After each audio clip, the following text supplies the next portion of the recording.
And we're live. Hi, welcome everybody to the MumFreedomPreneurs Hangout. And we got a little bit of Mother's Day inspiration for you today. Here, our topic today is believing in ourselves as much as we believe in our kids, and also modeling that as well for that mothering energy for ourselves and for our kids. I'm going to go across the page here introducing everybody, and then we're going to dive into the topic. I'm Valerie Jampolsky, and from Abundance Now, and I got twin 5-year-olds. Do my usual naked kid alert just in case they come running out here. I think they're happy in the other room at the moment, and I'm just, I'm here. I'm just so thrilled and so blessed to be able to be here with all these incredible moms and being able to do what I do, that I'm here on a Monday and this is what I'm doing, because I get to do this and hang out and be with my kids and talk about inspiration and things that I love, and just feel so blessed and such appreciation for all you other moms. I'm going to pass it over now. We have Sarita. Hey everybody, this is Sarita here. For those that don't know me, my name's Sarita. I have two little ones, a 2-year-old and a 4-year-old, and I'm in Perth. So it's 8 past 11 here in Perth, Western Australia, and that's why it's nice and quiet here. My kids are both asleep, and they might wake up and come for a visit, but most likely I'll have this hour to myself. And I just want to tell all the mums out there, happy Mother's Day. It's certainly an amazing ride being a mum, and I'm very excited to be here and connect with all these beautiful mumpreneurs from all around the globe, and I'm just so grateful, to have that space. So thank you for tuning in, and I pass the baton to Michelle. Hi everybody, I'm Michelle from New Zealand, but we're living in Thailand now, and 10 o'clock at night, it's 30-odd degrees, so I kind of got this wrong, wrapped around my neck, so I don't look like I'm naked. But we've just found an apartment to live in. We're so excited, so it's really cool. This is my eldest boy. He should be in bed, but we're kind of on holiday, so it's all good. But yeah, happy Mother's Day to everyone around the world, and I'm just so excited that, we're now fulfilling our dream of, living in Thailand, and we've been here for coming up to 2 weeks. And it's just going great. And with the boys, just hanging out. I've got a 6-year-old and a 2-year-old. Yeah. That's so amazing. And what time is it right there in Thailand right now? It's 10 o'clock at night, which is great, because normally I have to get up at like 3 in the morning when it's New Zealand. So, it's good. It's good. Yeah. I just think it's so cool. We've got Australia, New Zealand, the U.S. It's 8 a.m. here in Los Angeles. Okay, cool. So we're going to pass the baton over to, who are we going to pass it over to now? Who's up next? Let's see. I'm going to pass it over to Agnes. Here we go. Agnes, you are live. Hi, everybody. My name is Agnes, and I live here in Hollywood, Florida. So the perfect time is 11 o'clock. I was able to arrange a play date for my son. He's 3 years old, so I had amazing Mother's Day. Happy Mother's Day to everybody. And but it was a bittersweet a little bit, because I promised myself I don't cry. That was my first Mother's Day without my mom. So that's tough. So that's it. And I'm so happy to be here. Thank you, ladies. Well, we're happy, so happy to have you here with us on the panel, and I love all the beautiful flowers behind you. It's just a beautiful energy there. And your mom's with us. Your mom is with us. Your mom is with us. I feel that. I'm going to saving Elizabeth for last. I'm going to pass over to Fizza. Here we go. Fizza, you're up. Whoop! Can't hear you, hun. You're still muted. Can you unmute? Yeah, you're unmute. We can't hear you. Nope, still muted. Try again. No. Okay, you figure it out. You know what? She may need to turn up her volume. Yeah, maybe turn up your volume. Maybe you have your volume down low. That's possible. I've done that too. Nope. Nope. Okay. Figure it out and like keep saying we'll know. Like just say hi and we'll know if it's like, just interrupt. I'm going to pass over to Elizabeth. Hi, I'm Elizabeth Valeries from the Revitalized family. I have 4 special needs kids that live at home with me. One's 23 with cerebral palsy, one's 21 with autism, one with a heart condition at 14, and one with severe asthma at 10. And we keep very busy, and I'm really liking being a part of this hangout right now and helping other people get along and learn to do working from home so they can spend more time with their families. Happy Mother's Day to everybody.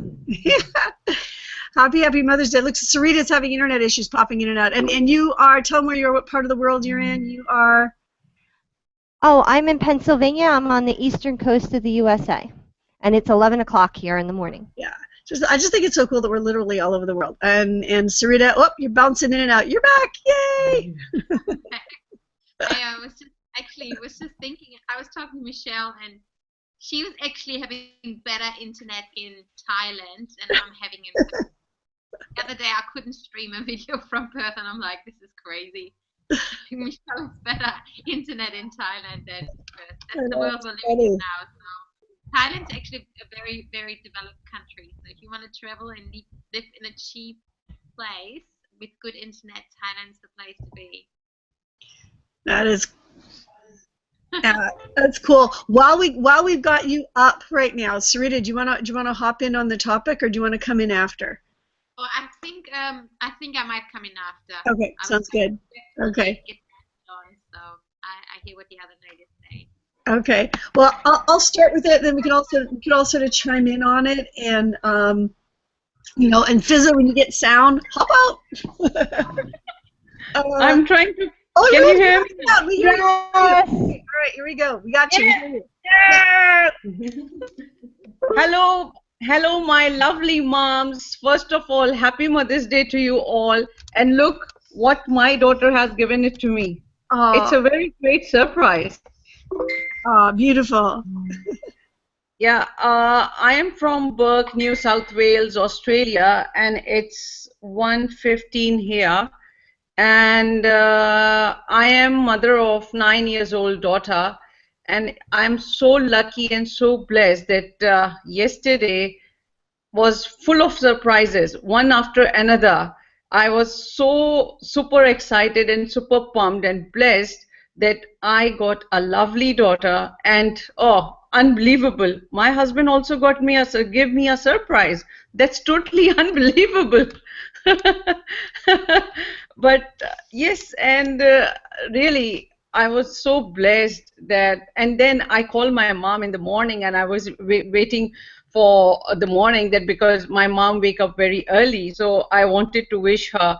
And after my daughter gave me the surprise, I call her and I wish her as well, because I can understand being mom.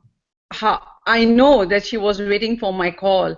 So when I called her, I was crying because I was missing her, because I wanted to hug her, but she is so far. So anyway, this is what mom is. Well, I'm so glad you're here. And it's like, for folks that don't know, that's like 1:15 in the morning. That's there in Australia, where she is. So I'm gonna hop into our topic for today. And I was thinking of, I was actually inspired by it. I went on Mother's Day. What I did is I went. I don't know if those of you know that I'm very much. I follow a lot of Michael Bernard Beckwith, and he has a community called Agape. They actually have a center that's, I don't know, 10 minutes from where I live, and my very first time ever going was Mother's Day last year. So for me, it was a Mother's Day anniversary. They do a great, wonderful thing, and the kids they have a little playroom for the kids and everything else. And I was actually at a special event the day before, actually at the center as well. And the focus was about being mother, realizing that mother energy.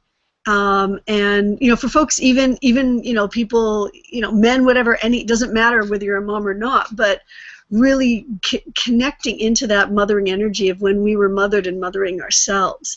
And when it comes to our kids, for me, that means, you know, and he talked about believing in really remembering it. And for some folks, it could be our biological moms. For some people, the loving, the energy of someone that believed in you, that really saw that beauty in you, that saw that you know, absolute belief in you. And for some of us, it may have been our moms. For some of us, it may have been somebody else that fed that energy. And it could have been, and it may not even been a woman. It could have been any other anybody in our lives.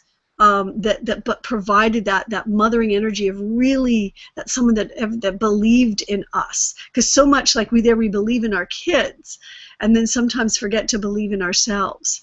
And for me, it was very powerful to go into that space of really thinking of someone that.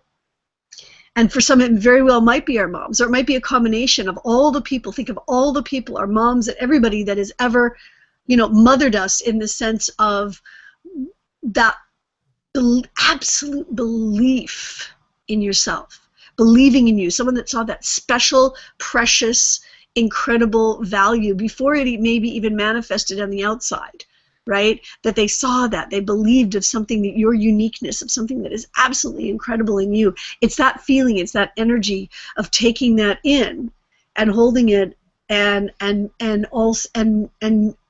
not just taking it in for ourselves, but realizing that when we do that, it actually models that for our kids, to be able to even to be that for themselves, to really be that for themselves. They see us believing in them, they feel us believing in them, and then that other level of seeing us maybe even overcoming, buying into a negative self-belief and going, no, I'm not going to buy into that, and taking on that that belief, you know, remembering that and living from that space of believing in ourselves and what's possible. Despite anything that might be in our environments currently, or even if things are wonderful, knowing that even more is like knowing that there's always growth, and we're always growing, and there's always an incredible next new step. There's always anything we can dream up is possible, basically. So that was sort of like what I wanted to throw out there. And anybody have any thoughts on it in any direction, in any way, shape, size, or form? But it was just a very powerful thing and experience that I went through this past weekend over this, that I just really wanted to share with everybody. Anybody want to hop out first on it, or? I might just have a quick question. Yeah. Twins, and I saw your beautiful pictures, and that would be quite a challenge. I mean, I know, like, I've had 2 children, but they were obviously 22 months apart, and that was very challenging. But to have twins, plus you're a single mom, I don't know how you did it, to be honest, how you survived, especially the first few months. And yeah, just like maybe if you could share how what especially any other moms out there who have twins. I mean, I don't know how people do it. I really don't. And I just find it amazing. I just wanted to highlight that, because that is an amazing achievement to have twins. And I know you breastfed your twins, and I don't know a lot, you know, but a few things I know is like, how did you do it? So, you know, if any moms out there who have twins, they might get some value just hearing from you. Oh, wow. Thanks, Rita. Yeah, you know, it was, you need a lot of help. And, you know, I did actually have my mom there. She flew in, but it was a lot for her, because it was just physically a lot, because it's 24/7 with twins. They're you know, you don't sleep a lot, you know, when you have a newborn. Well, with twins, you never sleep really, because they often their sleeping cycles aren't synced. I actually had to have someone with me. I had night nurses and that came in, and I was fortunate at the time. I had some money for that. I had some money for night nurses that literally were there with me at night, and I had someone additionally helping me during the day.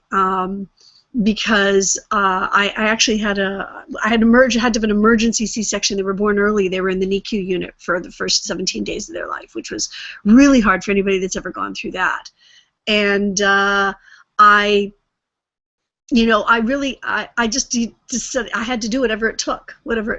And I'll be honest, I mean, with what I did and the finances and everything that went out into that, and this was before I had come across this business and knew, of anything that the stuff that we all do. I mean, all the money went out the door, and it was very, very, very expensive. All the savings went into that because because I wasn't even able to stand upright for the longest time because of the C-section. I had bad medical issues that came up with that, and it was financially hard to do it. I mean, you just do it. I just knew this. I wanted to have these kids, and I actually did this on my own. I did it on my own. It was not like I was abandoned by some guy, and so I took it on. I wanted a relationship, and it didn't happen in the time frame that I wanted to happen, and I knew I wanted the kids, and I went and used an anonymous sperm donor, and I'll be honest, I actually ended up having to use an egg donor as well because of my age, and I wanted to carry those kids and give them love, and it's that determination. I really wanted to be a mom. I mean, I moved heaven and earth to make it happen, and it's just being determined. I mean, when it comes to breastfeeding, for a while there, I bought into what everybody said, that it was impossible to do with twins, to breastfeed both of them, and to rely 100% on breastfeeding. And I bought into that for a while, and then I chose not to. I mean, it was it's a bunch of decisions, really, in just that belief and saying, I'm going to make it happen. I'm going to find a way to make it happen. I ended up attracting one of the night nurses that had to come in because someone else wasn't available, happened to be an expert in lactation, and she said, if you're serious about this, we'll figure this out. And we found a way. I mean, we propped up pillows, and I had because they were tiny, they were preemies, and I must have had 30 receiving blankets, at least. I mean, someone said get a ton of them, and I would roll them up, and we would prop up their little heads and prop up their little backs and their little bums, and we would just sort of organize them. And we found a way to have them all completely and totally propped up so that I could lie there in bed with them, one on each side, and do it. And during the day, that's what I did. I had this big, massive pillow that they could rest on and sleep on while I would sit there. They said, just say moo, and I would have, because that's what I felt like. It was like a milking machine, and I'd have one here and one here, all propped up with little pillows, all surrounding me, just completely propped up, and you find a way. I found a way to do it. Just always it's just being determined. It's just, I guess it's like anything else that we do with in all areas of our life. It was a massive determination that I wanted to be there and make it happen, and just you find a way. Just get creative. When I made the determination, that no matter what, somehow I was going to be able to make it happen and make it work. I came up with ideas. I came up with very creative ideas, but that was a lot of it was propping. For me, if you're a mom and if you've got twins, and when I did that, when I allowed it, I just allowed them on me all the time. They were just with me most of the time. They would wake up and nurse, and they'd nurse in little bits and pieces, maybe not in one big chunk, because when you pump, what comes out isn't the same as what happens when they're directly on you. So that's how I did it. But long story short, that's how I did it. I really, I let them nurse a lot. I mean, there was nothing else I was doing, and so I was like, okay, I'm going to sleep and nurse, and that was it. And I was able to transition them off of formula, so that they were 100% nursing on me. And I'll tell you this much, it's a great way to lose weight. They were 100% nursing on me, and I got down to a size 0. It was pretty crazy. So I never had to deal with baby weight for the whole time while I was nursing, because it just, when I went there, it went off. I mean, it was gone. It was gone. Just saying. Val, when you started doing that, did they have to help help you out hormonally with that, because when the babies are in the NICU, sometimes they don't latch on. And I know none of my kids would latch on. I had to pump for months and then feed them via bottles. Well, you know what I did actually. I had, as far as just getting them latched on at all, I had chosen an incredible pediatrician who is a lactation expert. There's Dr. Jay Gordon here in Los Angeles, for any of you guys that know him, who's also literally wrote the book on the family bed as well. And he, one of the rare men that really knows a lot about this, and all of his nursing staff are lactation experts. And I actually had one of them come to the NICU unit with me. She actually came to the NICU unit, went into the NICU unit with me, and with the babies one by one, literally worked with me to get them to latch on. And within as soon as possible, and so while they were in the NICU unit, we got them latched. So you have to have someone that just, and I was on the internet. I was looking at videos. I mean, it was like I had videos that I was like practicing. It's like it's kind of like this weird dance that you got to do to figure out how to get them in position and get this so that they naturally open up their mouths and everything else. And even with their itty bitty, like Jordan was 3 pounds, 8 ounces. He was tiny, and that little guy, I mean, he was on. And I mean, right away they're natural. They really know. You just have to place them, and they'll do it. If they're given access, they'll do it. Problem is, the NICU unit, they yank those babies away from you. But given access, and I was there. I mean, I was just like, no matter what, I'm going to be there. I mean, I could barely stand upright. My dad would walk me over there, and I had to push a wheelchair because I couldn't stand upright. But I got my butt into that NICU unit, and as much as I could stay conscious and focused, I was in there. I'd be in there breastfeeding them and holding them and spending as much humanly physical time as I could with them. It was hard. And it broke my heart to even have to leave them in there for the 17 days that I was in there, but I got them latched. The challenge was getting them to be 100% on me, and transitioning them, to get them so that they weren't taking formula and stuff. Once I got them home and I had, control and power over that, was, transitioning into that and which was the key, was really being able to have them just on me at all times, because they couldn't take in big amounts. They could take in little amounts. So they were nursing a lot. It's not convenient if you want to be convenient, but for me, I wanted, no matter what, for them to be healthy. And so that's what I did. I just did whatever it took. I mean, it's just. And yeah, I just want to hop in with the breastfeeding, so we could have a whole hangout on breastfeeding. Yeah, we could totally. Yeah, let's hop. But you said it's going down that pattern, but it's awesome, and I love it. But I just want to add in as well. I tried so hard to breastfeed Grace, like so hard, and it never happened. And she was actually born naturally, and it was so funny that because Nikki also I had to have a C-section with him, and I was separated from him for a week. And out of all children, he latches on straight away, so it's very interesting. Like I cried, and I had mastitis, and I had so much pain with Grace. In the end, I gave up, but I pumped for like 8 or 9 months. But yeah, it is quite a full-on journey. But I was quite amazed how Nikki just took to it after 7 days of being separated to me. And I think there's so much pressure out there, and for any mums that are watching, just what feels right to you, because each child is so different and each situation is so different, and in the end of the day, really listen to yourself, because you get so much advice from everybody, and in the end, that's about, I think, the whole Mums Day talk today is about really, listening to yourself, as really being a mom is really not listening to other people. I think it's really allowing yourself to have that mother's instinct take over, and you know what's best for your child, and you know your child's best, and everyone can give you all these ideas, and that might help, but in the end of the day, you know your own child best, and to really trust your gut and whatever it may be. So but yeah, I tried honestly, I was in sweat and tears, and I had, all the yucky things as well with it, like, and I tried so hard with her natural birth. So I was just amazed how Nikki just took to it, even though we were separated. It was an artificial birth, and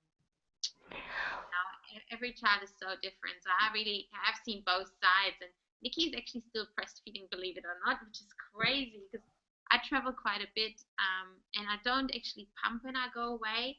I still got milk when I get back, and he still wants it like maybe once a day, and it just keeps coming, and it's just like it's so easy, but it was never ever that easy with Grace, ever.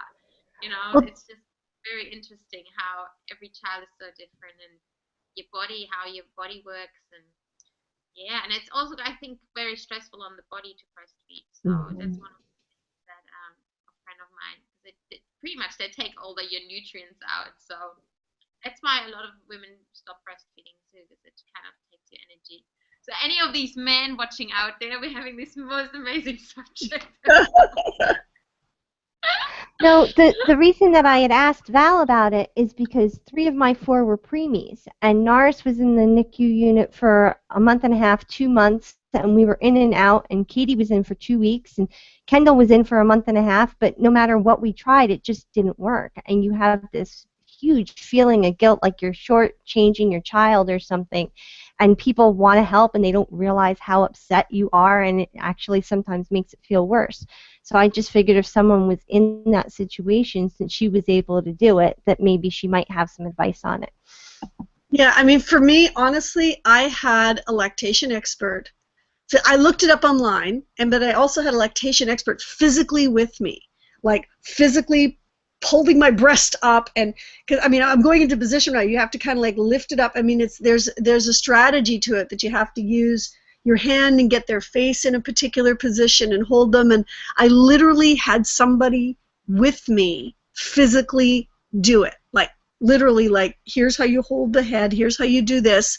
And I looked it up, and I watched videos on how to do it and practiced it, and it's getting the angle of it, and it's not something I can explain verbally, but if you're really serious about it, that's how I did it, because if I didn't have someone physically with me showing me, like had a hands-on session that I paid to somebody to come and physically, like literally a lactation expert, put that baby on and get it in position so that the natural motion comes in. Like if you don't have that, I don't think it would have been, some take to it naturally, but with the preemies, because they've got their little mouths, right? I mean, that was really how I did it. Is I literally, it's kind of like what we talk about. We do here. We look for guidance. We look. We have mentors, and we learn how to do something, and then we follow and practice what they do. I mean, that's how I did it.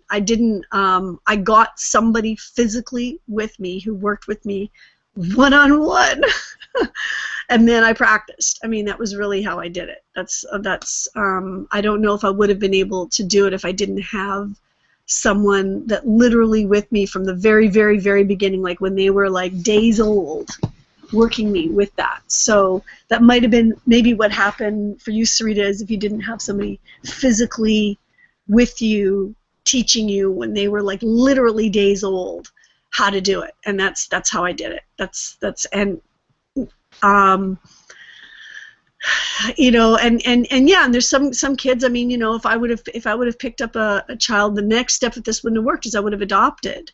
And I would have been probably adopting a child from another country, and by the time I got them, there would have been no way that I could have breastfed them. So, our children, yeah, if you can, go for it if you have that opportunity. And, it's all about the love, really, that we give them, which is sort of what I was thinking about the topic in terms of just, believing in them. But if you really want to know how, get a lactation expert with you when they're babies, like when they first start, or even after. Sometimes they can help as well. I did it when they were in the NICU unit, and that may be why it helped with the preemies, because I did it at that stage. I'm just guessing maybe that's what it is. But even then, you can change what they call it bottle confusion. If you give them a bottle right away, often they have what's called bottle confusion, and so you gotta kind of like undo the bottle confusion if that ever happens, and that's part of And I knew mine were getting bottles in the NICU unit because I wasn't there. They'd have to, even if I was pumping, whatever. So it's just, anyways. But it's a matter of anything else. It's just believing in what, going for it. And that's how I did it. But I mean, just flipping off the topic of the breastfeeding. Anybody think about in terms of mothering and mothering ourselves, and thinking of people, even just more than one person in our life that had that belief energy in us, or anything else to hop off onto that topic? I think I found that recently.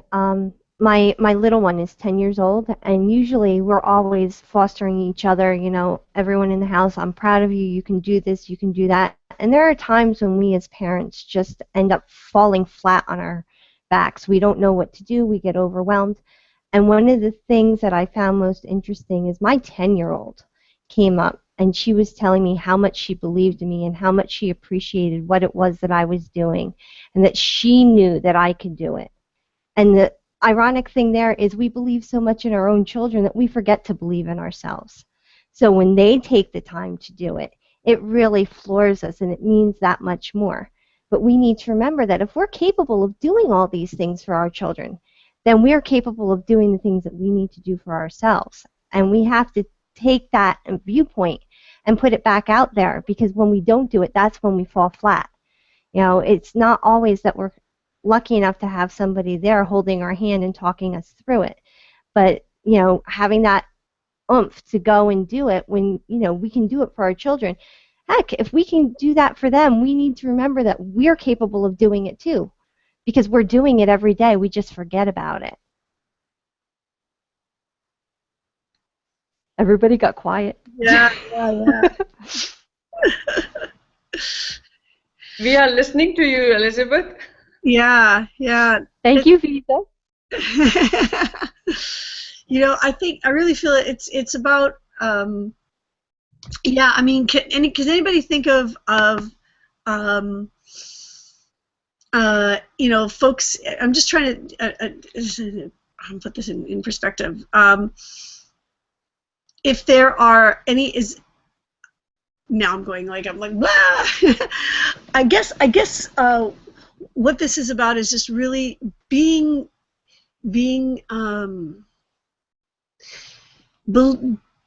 I guess, it's what Elizabeth was saying about modeling for ourselves, modeling for our kids that, that belief that even when we fall down, which, we're not always perfect, that, to remember what is possible, and to remembering to be that mother of ourselves. Because sometimes, I mean, I know there can be a lot of negative thoughts, we might say to ourselves, talk to ourselves in a way that we would never ever want to talk to our kids.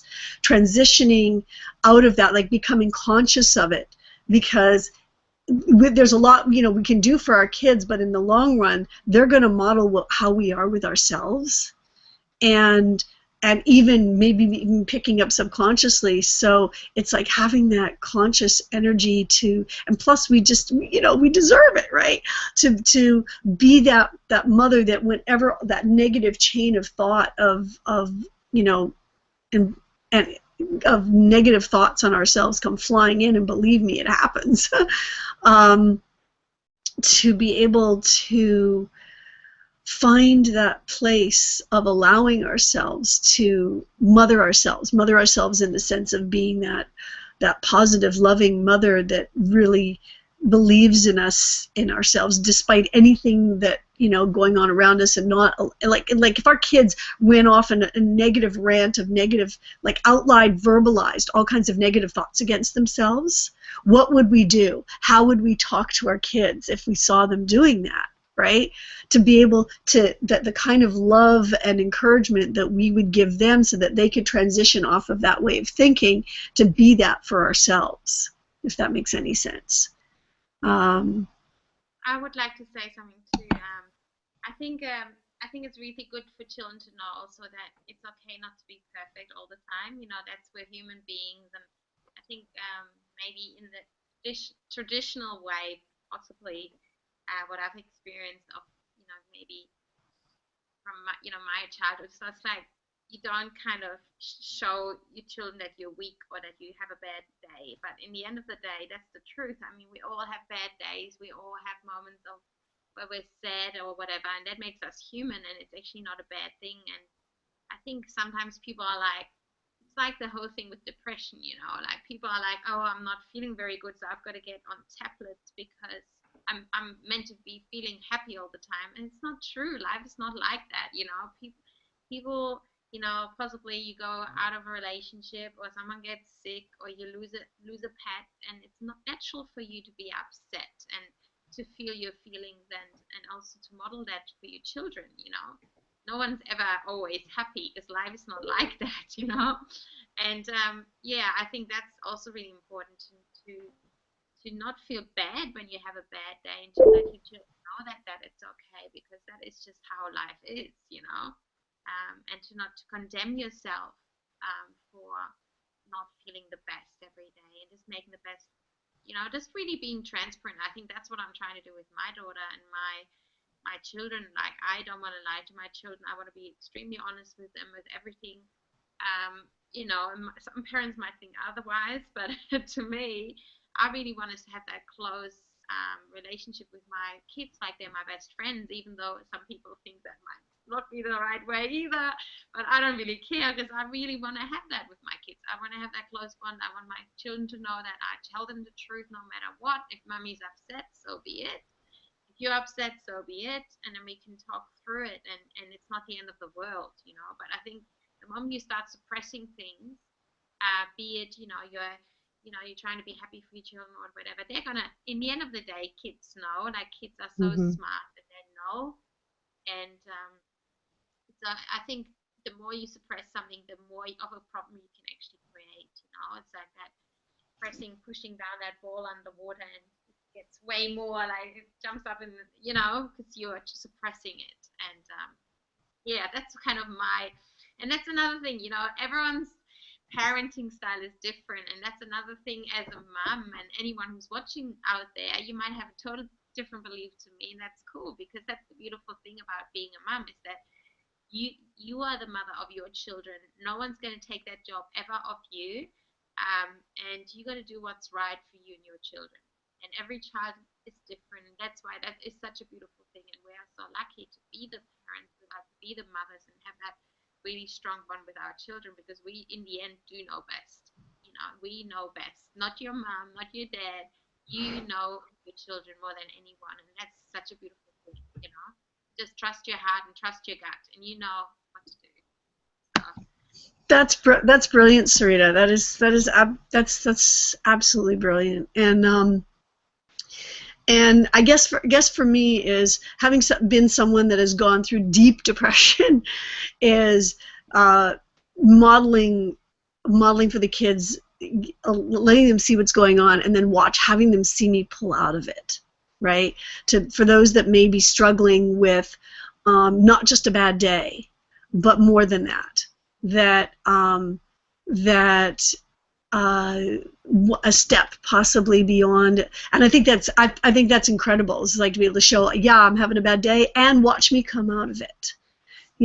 Because for those that might be struggling with more than just a bad day, you've got like days and days and days and days on end, that a way possibly through that is to think back to anybody that's ever believed in you, or if you're having troubles even with that, to looking at your belief in your kids and allowing yourself to bring that to yourself, and then your kids can watch you transparently go from where you've been, and through to the other side, if that makes any sense. It does make sense, but a couple weeks ago I had said stuff about suicidal ideation and everything, and my kids were right there throughout all of that, and I explained to them how I was feeling and what was going on, and that my main reason for coming and continuing to do things was because I needed to be there for them. They were my reason to continue. And loving each other and being there for each other was a huge thing. Years before that, we went through the suicidal ideation with my son. And he was 8 years old, and he thought that if he killed himself, he'd get his father and I back together. And trying to explain to them that that's not how those things work, that everybody loves you. It's just you have to love yourself too. And sometimes that's really hard. It can be really, really hard when things get overwhelming. But the kids sit there, and we would sit there and talk about it and give each other reasons, positive reasons for continuing to look at the brighter side of things. It's not always easy. There's going to be hurdles to cover. There's going to be challenges to face. But as long as there's somebody there along with you that is willing to turn around and say, I care about you. This is what I see in you. You need to see that in yourself. You do that as a family. You do that with your friends that are closest to you. And that's a lot of the time the things that people forget, because when they get depressed, they curl back into themselves. They don't want anybody else around them. They're afraid to be around them. Because if I feel this bad about myself, then other people must be feeling it too. But the thing is that if you take the time and you push yourself to go out among people that you know, they're going to be the ones that are the first ones to push you to realize how good of a person you actually are. Everybody gets quiet again. I think it's a deep topic. It's a deep topic. Oh, you're crying? I'm sorry. I'm sorry. I didn't mean to make you cry. Yeah, you know, it's a very sensitive subject, especially I hear Elizabeth what you just said, because my son is only 3 years old. So, and I feel and I know deeply in my soul that he saved my life now. Mm-hmm. When my mom passed away.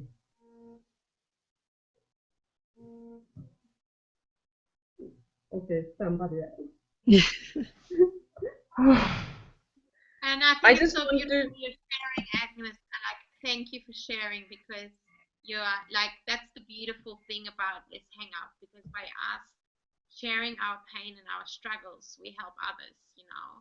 That's the beautiful thing that I realized by doing these hangouts, you know. Like, I've had 3 people come up to me at the school then that told me they would have killed themselves without these hangouts, because just by you sharing your story and your pain, you're helping others, because you know that other people are listening and they might be feeling exactly like you, and that gives them, like, suddenly they feel it's okay to be how they're feeling, because we don't talk about this stuff, you know. And I think it's really important we talk about this, because that is, being human is freaking hard. It's and being a mother is hard. Yeah, especially being a mom. Family life is hard. Life is not easy, you know. Like, this is not easy. And just having that system, like that support system for me as well, you know, having my sisters, having you guys has helped me. You know, I've gone through a breakup just recently. Some people know, some don't, but since January, you know, 8-year-long relationship broken up, quite ugly. And if I hadn't had my sisters around me and I haven't had shared with my closest sisters, it would have been another story. But the more I open up about it, it's interesting how many people come back to me with more horrendous stories than I am. I'm like, oh my God, I had it easy, even though I was like, I'm still thinking it's pretty rough what I'm going through. But that's the beautiful thing, like, and I'm just so grateful that you know, shared that, because you know, what you just shared could help someone else, and that's why we're doing this. Like, that's why one of the main reasons I'm doing these hangouts is because I just know how powerful it is just to share your story, and the whole empower thing. Sharing your story empowers other people, and it can really help and heal things. So thank you. As you know, it's very difficult, because I had in my eyes, I had a perfect mom. And I always wish, you know, that if I am just 50% as good as her, I will be fantastic. So, you know, he's just 3 years old, and my mom passed away 8 months ago. And so I didn't want to show my feelings. I didn't want to cry in front of him. I just wanted to be, you know, the perfect mother, the happy, you know, always cheering, and the most of time I just couldn't do it. So he saw me crying, and because he was just so little, he was just 2.5 years old. He didn't know that it's sadness. It's a deep sadness. He sometimes got confused and mommy is angry. And it was so hard for me to explain it then because grandma is in a heaven and I miss her so much. And that's what I really had to work through with him. You know, like yesterday, it was Mother's Day and everything. And we bought a balloon, you know, and my husband and my son had and I had. And we wrote on it. I wrote a personal message to my mom and let it go to heaven. So I was the last one, and I know it's so childish, but my son let it go her balloon, and grandma is going to catch it. My husband did the same, and mine was stuck on the tree. Oh. And I got so upset, I didn't show anything, but my husband felt it, you know, and immediately he ran in the house, you know, and grabbed his ladder and everything to just grab it, to just grab my balloon, because he felt it how important it is for me just let it go to my mom. Even she knows I love her and I do this, but that was just important for me. And he was not successful. The balloon is still there on the very, very high tree. But yes, but she's there, and I miss her every day a lot. Yes. And now I have to say goodbye because the play date is over and I have to pick up my son. So awesome you're here, and thank you for sharing this. It's really powerful because I know there's another mum, Michelle, who's usually on here, who lost her mum. And yeah, thank you so much. I appreciate you guys so much. I love you too. Agnes, Thank you, Agnes. Bye. Bye, ladies. Yeah, something that Michelle that wanted to was sharing with us in our chat. She wasn't able to be here right now, but as Michelle Tafoya, and she was saying that she was reading. I don't remember what she was reading about, but just talking about on the topic of believing in our kids, making sure that as we're doing that we are allowing them to be themselves, allowing them to live their own unique gifts, and not placing our perspective of what that means in terms of what they are to do in life. I just wanted to, since we brought up Michelle, mentioned that her contribution to it was in the chat to sort of bring that up as part of that. So thank you, Michelle, for that, and wanting to just sort of put that out there as we're talking about. There's so much on this we could talk about in a lot of different ways. Michelle Anderson, you have any thoughts? All right. Hi. Now, I'll send an apology because my husband walked behind me going to the bathroom and he was naked. So if you saw a glimpse of a naked man, I'm sorry. to rewind. Replay to see. So I apologize.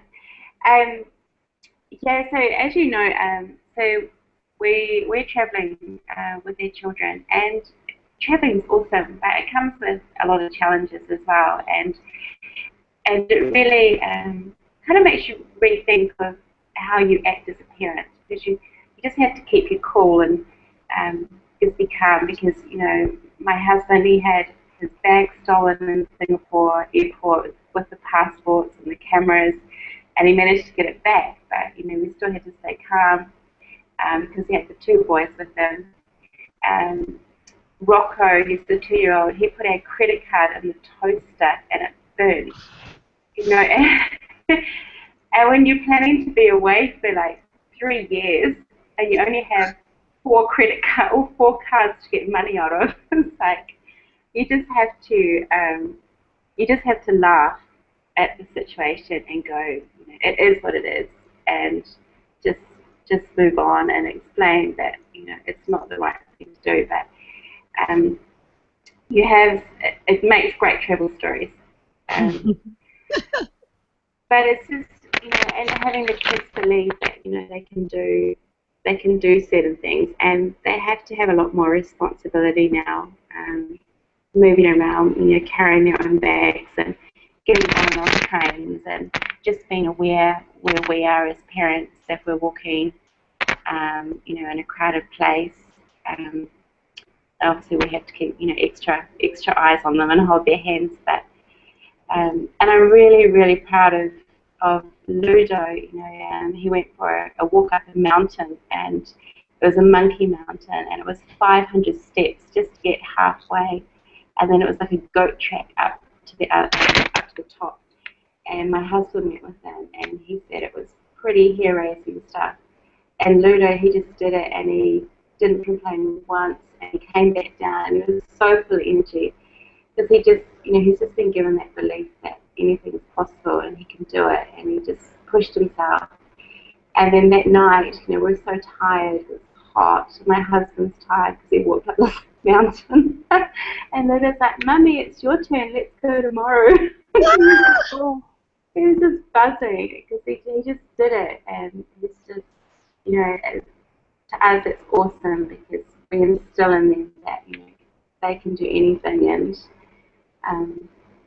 I think that's just great, just giving them the confidence that anything's possible, and just to keep calm and carry on, and what I say, not lose my shit over it.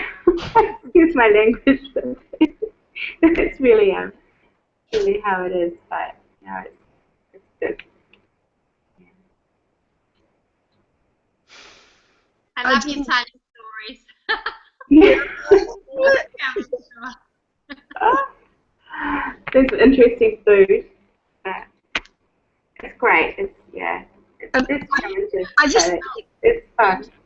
Different cultures, and they're going to be a bit more responsible, and it's just so. I mean, they couldn't learn what they know, and it's so awesome that their boundaries get pushed, and yeah. I just think it's so awesome.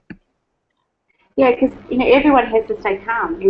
Kids have to stay calm, and Rocco he throws some mighty tantrums, and because they've been travelling a bit over the last couple of days, and it's hot, and they're out of their routine. But we just have to smile and go, oh yeah, it's all good, because there's nothing else you can do. So you just move forward. I think it's so cool because I remember in our earliest hangouts, and you were talking about this. You were talking about traveling. It was a different country back then, but you did it. Like you were talking about it, and you did it. We did it. I know, we did it. We're here. We're living the dream.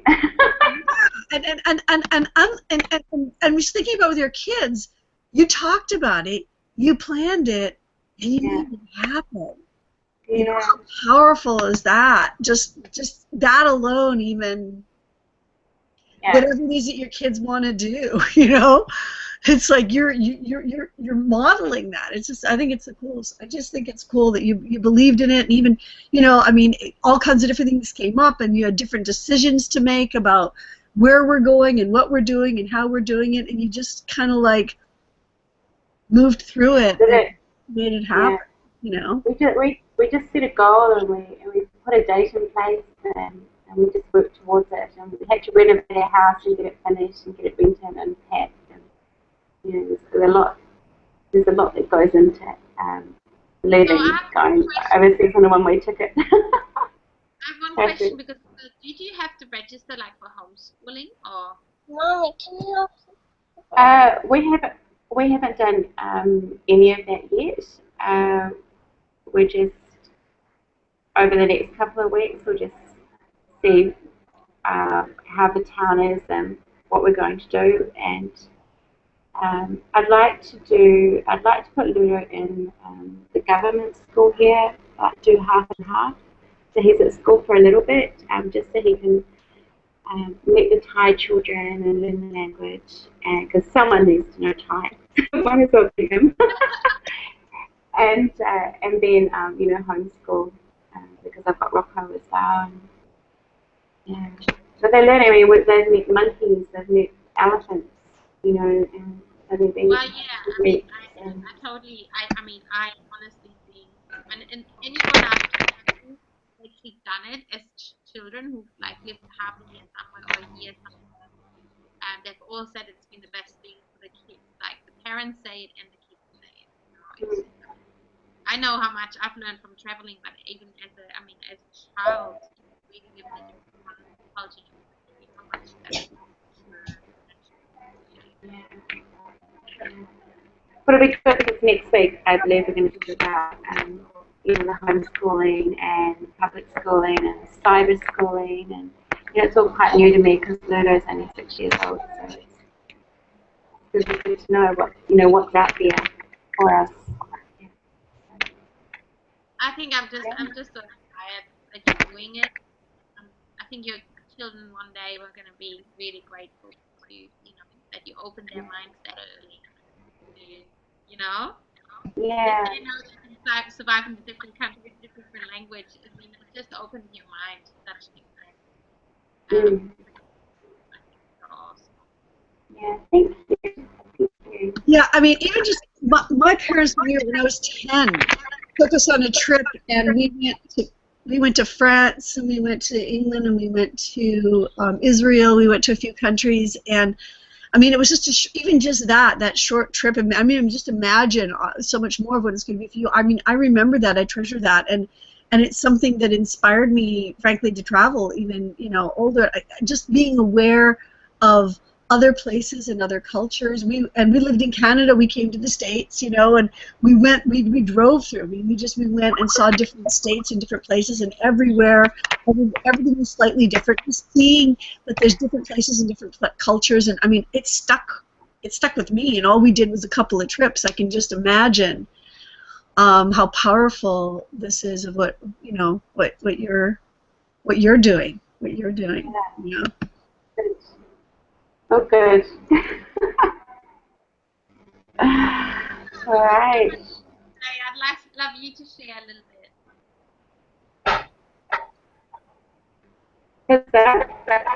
Isa? Yep. Can you hear me? Oh, now we can. Yes. Oh my God, the topic is so interesting that I just lost.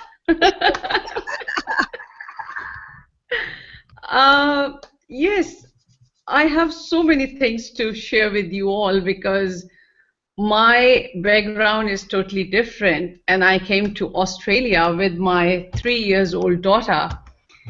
And when we came here, she used to go to school in our country and in preschool. And when we came here, she was like little bit confused. And being mom, I was like, why she's confused? She's confident person. So I started her homeschooling. And before that, I just want to share my experience when I became a mom. How did I feel? Because I was a very pampered child of my family, and I realized, and I have 5 more siblings. We have 6, like including me. And when my daughter Nabira born, and she was born just when I go through all the pains and everything, I realized that my goodness, my mom is a great soldier because she gave birth to 6 children. How is it? Because they all are from natural birth, and I really salute my mom. And as soon as she came to meet me in the hospital, I just simply hug her tightly and ask forgiveness for whatever I did with her. Because now, when I become a mom and when doctor gave Nabira to me, I felt the love, and I forgot all the pain that I had gone through, and I realized that, my goodness, it's very hard to go through those pains, and the end result that you got is a great blessing, that you got a beautiful child. And it's full of love and affection, and I ask my mom forgiveness, that please forgive me for all that I did with you, because I was just a pampered child, and I gave you a very tough time because I did not listen to my mom when I was a kid. And if I want something, I want it no matter what. And then my father handled that situation, not my mom, because my mom said, no, she is just out of control, now you handle her. So I just kept on asking forgiveness from her. And when I came here, I feel, because when my first Mother's Day came, and I usually went to my mom's place and give her a surprise. So that what Nabira learned from me, because the way she was treating me yesterday, I was like, my goodness, we did not even know how children are observing us. They are just observing each and everything, and that's in their subconscious mind. And we don't even realize. And the way she make my card for me, and the way she gave me a treat, oh my goodness, she just set up the table for me, and she said, Mom, why don't you go in a room? And I was like, I know that she is doing something in a TV lounge. And I said, okay, I will better take a rest in a room. And I went there, and I was just laughing and smiling while looking at her. And I said, Nabira, what you are doing? And she said, nothing, nothing. And I know what she was doing. She was just arranging a table for me. And look, she made this card for me. Aww. Aw. And what she has written, I love you, Mom, to pieces. I said, what do you mean by pieces? I said, she said, like this much. Then when I join all the pieces together, it become a big heart. I said, oh my goodness, look at her. And then she has written that one. Thank you for always taking care of me. I love you forever and ever. You are the best. Look, she has made this card for me. And I just look at all these things, and I said, my goodness, and my husband said that she just took it from you, because you are the one who give us surprises. You are the one who gives surprises to your mom. Because we went to the dinner, and I gave her bouquets, and I gave her whatever I wanted to give her. I gave her when we had a dinner, and I can feel the happiness that my mom got from that surprise. So it's really a blessing to be moms, and people feel like to be mom is a very easy job. No, it's not an easy job. It's a full-time job, full-time, because we just forget ourselves that who we are as a person. We always look after our kids. And as far as schooling concerned, so when I came here, I started our homeschooling, and it's homeschooling is also a full-time job, because I'm the one who have to look after her, just to teach her. And she was one of the best student in her homeschooling group. And now here in a school, she started going there. And today she wanted me to write a speech for her. And I said, why don't you try yourself? Then I will check. And thank God my husband started helping her in writing her speech, because I was busy in the kitchen. So it's not easy to be mom. No, it's not easy. I have only one. But oh my God, my one is equals to 10. She all the time wants me, she wants me to play with her. And because of her, I am very active. I play tennis, I play cricket, I play badminton, no matter what. But she don't have anyone to play with. So that's why I am always there for her. Always, no matter what. And that's why on weekends, my husband work on weekends. So I took her to, on here, there is one cruise here, it's called Gendra. So I took her there just to have fun together, to spend time together. And when my husband just always tell me that, oh, you stay home, you are not doing anything, that's really pissing me off. That make me angry. That, oh man, when you enter the house, look at this, how shiny and clean your house is. Look at kitchen. You look at this yummy food. Who's the one who just do all these things? Don't ever say that you are not doing anything. But you know, being a man, how can he stop pinching me? How can he stop pissing me? Man is man.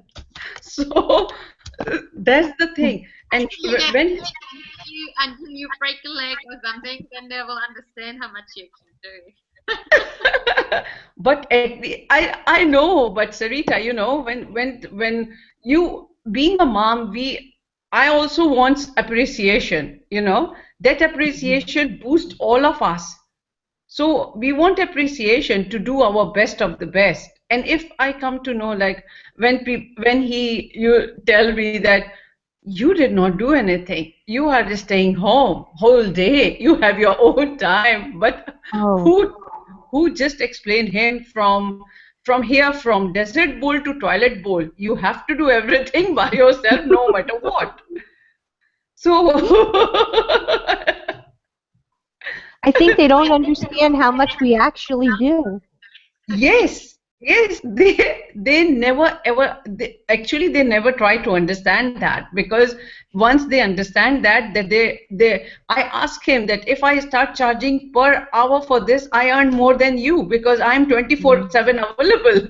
There is no public holiday, nothing. You So don't get a yes, break. Like I have actually a lot of mums and through the mums group that I've been to who started working like 2 days, 3 days a week, and they're like, oh, it's so awesome because I get tea break, I get my lunch break. When you're at home, you never get a break. Like you're always no, you no, know, you no, can't even not at all. It's yourself. it's not it's not easy to be a stay-home mom or working or not working, but it's not easy. Believe me, people take you for granted. Everyone take you for granted. Like you are doing nothing. But we are doing everything. We are actually our home managers who are managing everything. Yeah, I think So I hope the awareness is rising because I think yeah, I think any man, especially when they're, I think the good thing is sometimes when you do get sick, if you don't get sick, maybe you tend to be sick for it. no, no, no, no, no, no. Don't worry. And once I, they have to do it themselves, they start maybe appreciating you a little bit more. yeah, and three, 4 days back, 4 days back, I got a very bad emotional shock, and I went to the doctor, and I did not even tell him that I have been to doctor, and you know what doctor told me?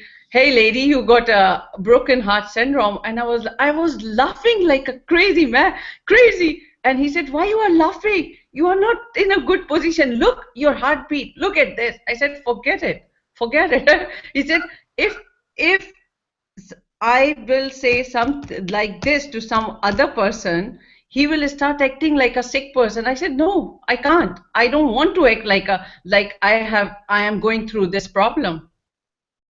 So when I told my husband on a dinner table, and I was just laughing, and I said, look, I have this problem. I got this broken heart syndrome. He said, oh, come on, you are joking, you are kidding. Because why he feel like that? Because I never ever act whenever I am not feeling well. I never act like I'm not well. Never. I spoil them. I spoil all of my daughter and my husband. Even my mom, my sibling, they don't believe it. Yeah, well, you know what? I think you need to be careful though, because in the end of the day, if you really love your children, and you sometimes need to have a break, because otherwise your body is gonna go. I mean, it's happened to Valerie. No, but but I'm okay. I'm okay. Throw it. I over I overcome that thing because I'm not a loser. I'm not a weak person. I am strong, and I showed all of them who are responsible for this thing that don't make me distracted. Don't distract me, and come on, please stay away from me. So I just stay away. I just step back from all those people, and I'm not talking to you, even talking to them. When they call me, I said, no, I don't have a time for you because enough is enough. And don't worry, I overcome that thing and I am back to normal because I was laughing, I'm enjoying. And when I feel some like down or something like that, so I take out my car and go on a long drive, and I drive a car on 120 and 130. Once I was like, boom, everything is okay. So I am okay, and I'm back. I'm just back to normal. And yes, this is, but my doctor said, please, whenever you have problem, because I always go to him whenever I have any problem, and he said, "Lady, please stop laughing. Don't make jokes, and don't don't pretend that you are very strong. You are a human being. Act like a sick person. Act like yes, you are not feeling well." I said, "No, I cannot. But I think I have to, because I must have to show them that I am also a human being, no matter what. Because people think that I am the happiest person in this world, but they don't know what I'm going through when somebody hurt me. Being a human being, I also have a heart. I also have a feeling, emotions. But anyway, I can't help others, but I can only help myself.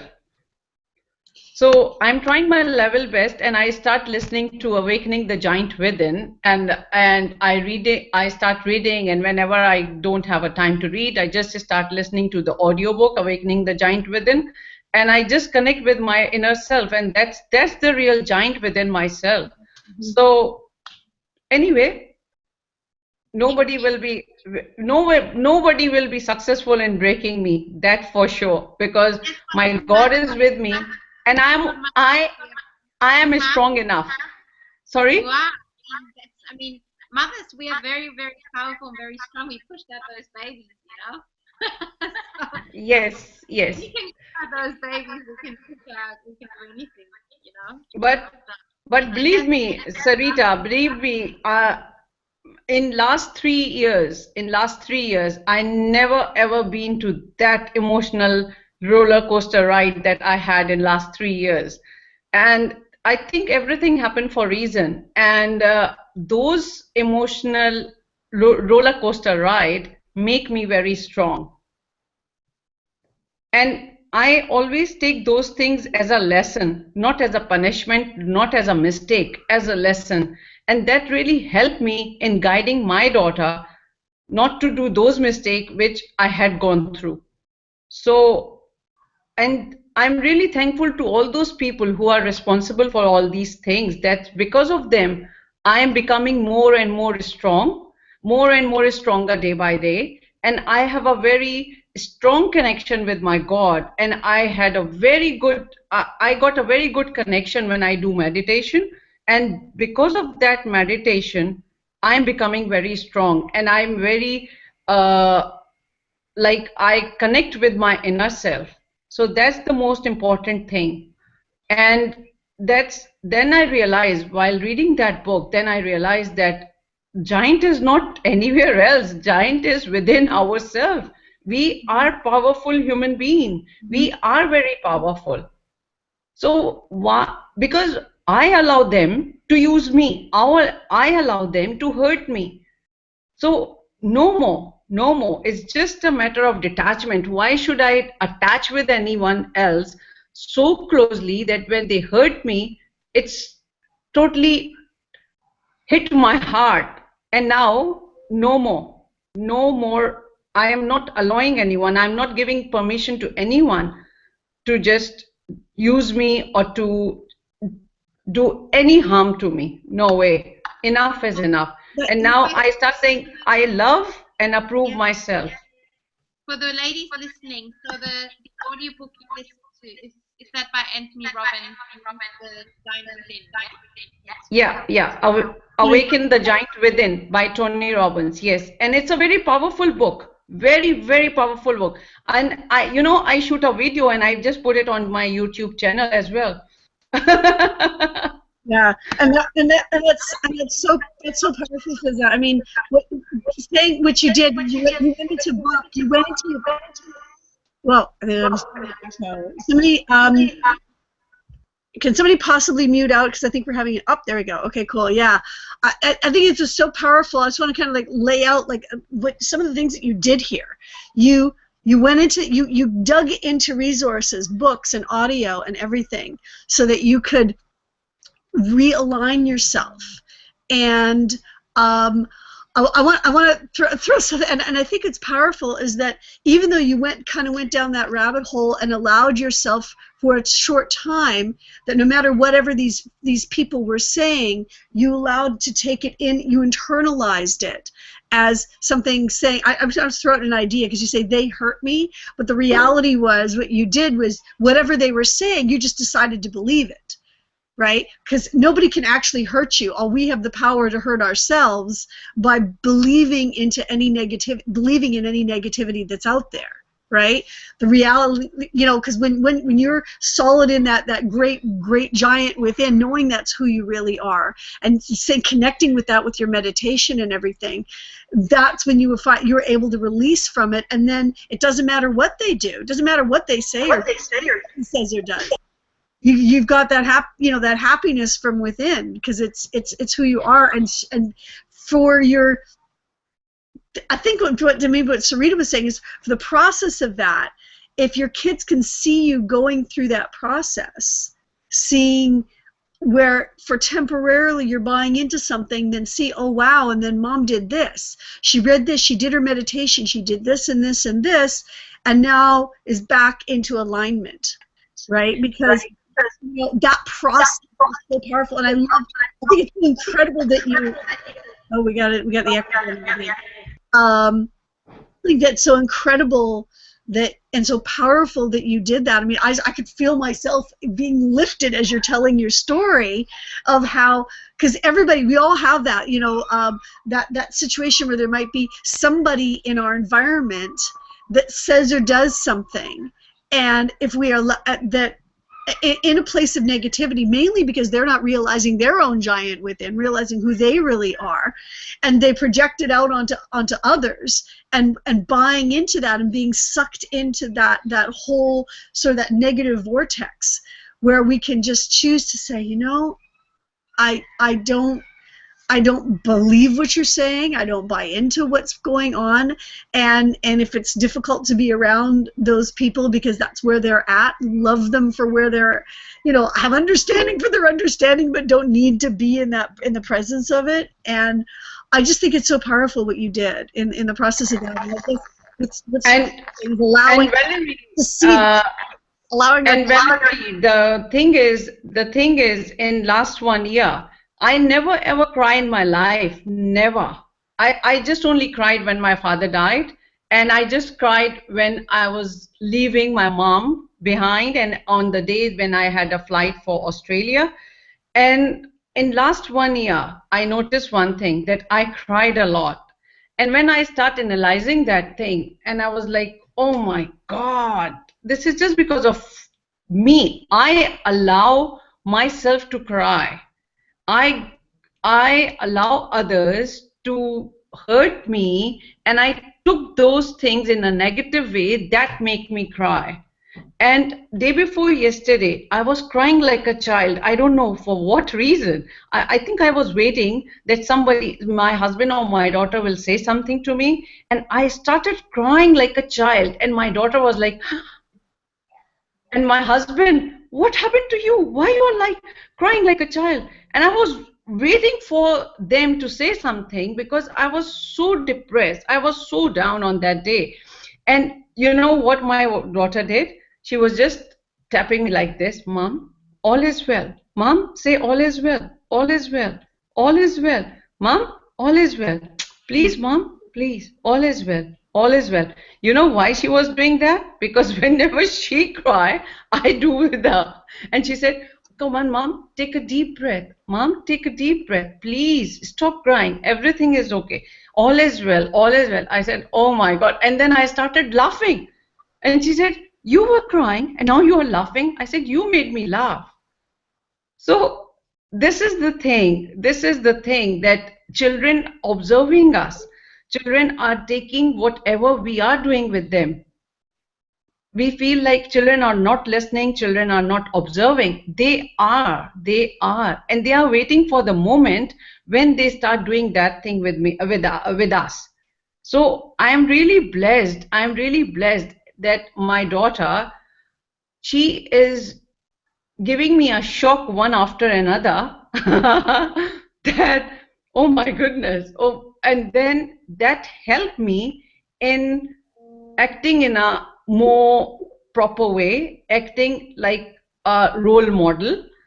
So in that way, she will learn things, and that will really help her in her future life. Yeah, I think that's so powerful that you allowed yourself for, because I think it's just so powerful what Sarita said, because I'll be honest, I've gone into that place of feeling like I always have to show myself as perfect around my kids and the process of it. But I think it's so powerful that what you would say to your child and that she learned that and took that in was the all is well, because it's a kind of an esoteric thing, but and this is the thing that I've been learning as well, is that really all is well. The universe is all working to our favor. That's the reality, and all this other stuff of anybody saying that it's not, no matter what's in our environment, that everything is possible, everything, and you saying that you were thankful that these people came in because you were able to realize that another level of layer of strength, is just, I think it's amazing, because it really is, all really is well. The universe is working in our favor. Maybe we don't see it, we don't realize it, but connecting in with that and connecting in with we call it the giant within, and knowing who we really are. That's what real mothering is. Because that's the reality. I call it reality with a capital R, of of who we all really are, the beauty and the power of every single person. I'm going to get emotional. Everyone. That we all have this incredible beauty inside all of us, even the ones that were, saying things that that you allowed in and felt hurt and felt pain. That the essence of everyone, of all of us, inside every single person, is this incredible beauty. And if we can see that for ourselves and see that for our kids and allow ourselves to show the process of that with our kids, that to me is what's wonderful in this world. And I have such gratitude to be, even I wouldn't know you, Fizz, if it wasn't for this community and all that. And that's just what I wanted to share with everybody today, to really know, no matter what you're going through right now, if you're watching this and your world around you might seem like it's crumbling, but in the reality, absolute reality of who you really are, your own beauty for yourself, to allow your kids to go through it with you and to see the other side, to know what's possible. I don't know. I just wanted to say that, because I've gone through that process. Valerie, all is well. Valerie, all is well. Come on, say all is well. Yes, all is well. All is well. It really is. Getting that all is well, and that that despite anything in current circumstances for anyone, that's the reality of the universe, of who we are, and then everything else, when we get that, we can allow ourselves to actually make that physically manifest in our lives, no matter what is going on, no matter what has happened in the past. At all. And bringing your kids through that process with us, to go through that process. That's the one thing I was thanks so much gratitude for you to Sarita with that, because it is so true for our kids to see us go through that process. Your child watching you cry and then allowing her to be able to say all is well to you, and you coming out the other side, that's powerful. That's so powerful. Anyways, we're way past an hour and a half on this. And anybody else have thoughts? Anything else they want to throw out? And then we're going to close out for next week. Elizabeth's shaking no. Michelle and Sarita are. We've got the visual, but no. Oh, there we go. Michelle, anything? Sarita, anything? Close us out. We're all good. All right. Okay, Sarita, do you want to mention something briefly about, stay tuned about anything else that we've got going on coming up, perhaps? Oh, I'm so sorry, guys. I got so hungry. Midnight snacking over there.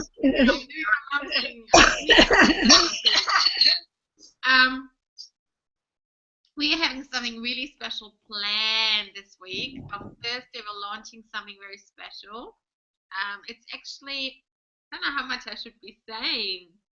Everyone's kind of getting very curious, but To stay tuned. Just stay tuned. Something really special, and it's actually for all women, not just mums out there. And we've been kind of thinking about it and planning it for the since Las Vegas, and we're really excited because we've had lots of people requesting it as well. And it's just another platform for women to feel supported and connected and uplifted and empowered. And I'm just so grateful because I know how much I've got so much amazing feedback from this hangout and how much it's helping people. Like, it took us, I mean, we've been doing this for less than a year now, I think. Maybe we started in July, maybe? I don't even know.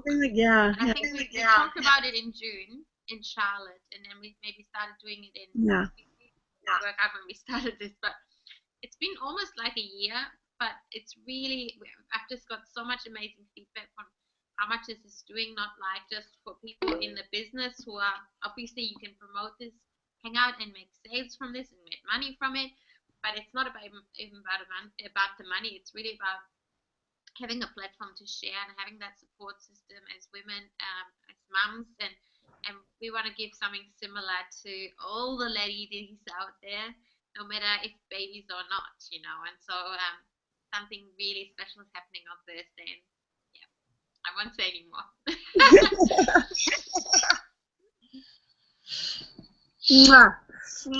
it. So stay tuned to us this week. Stay tuned to all of any of us connected to find out more, and we'll be on. Whoop, echo going on here. We'll be back next Monday. Same time. Love you all. See you all next week. Bye.